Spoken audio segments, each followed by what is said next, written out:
சங்கீதம் கேட்டதில்லை.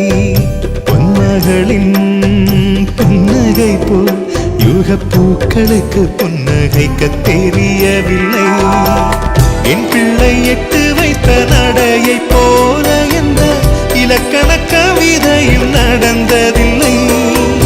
முத்துக்கள் தெரிக்கின்ற மழலை போல ஒரு 300 மொழிகளில் வார்த்தை. இது ஒரு அம்மாக்கு மட்டும்தான் புரியும். 12 வருஷமா குழந்தை இல்லாம பல வருஷம் கழிச்சு இவங்களுக்கு குழந்தை பிறந்திருக்கு. குழந்தையோட ஃபர்ஸ்ட் பர்த்டேல பாத்தீங்கன்னா இந்த தாய் வந்து ரொம்ப எமோஷனல் ஆகி அழறாங்க. இந்த வீடியோ இப்ப சோஷியல் மீடியால வைரலா போயிட்டு இருக்கு.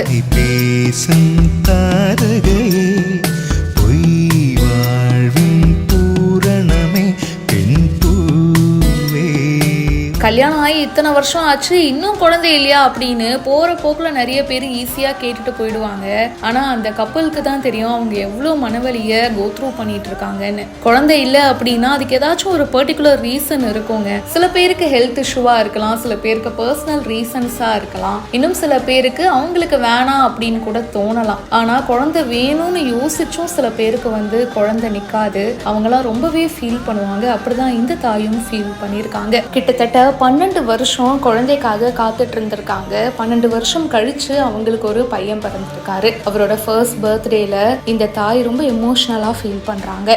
இவ்வளோ வருஷமா நாங்க குழந்தைக்காக வேண்டணும், எங்களுடைய வேண்டுதலை வந்து கடவுள் பார்த்திருக்காரு, எங்களை கைவிடலை அப்படின்னு சொல்லி ரொம்ப எமோஷனல் ஆகி அழ ஆரம்பிச்சிடுறாங்க. பக்கத்துல அவங்களோட ஹஸ்பண்டுக்கும் வந்து அந்த வலி புரியுதுங்க. அவரும் அப்படிதான் ஃபீல் பண்ணியிருக்காரு. அவரும் வந்து அழுகையை ரொம்ப கண்ட்ரோல் பண்றாரு.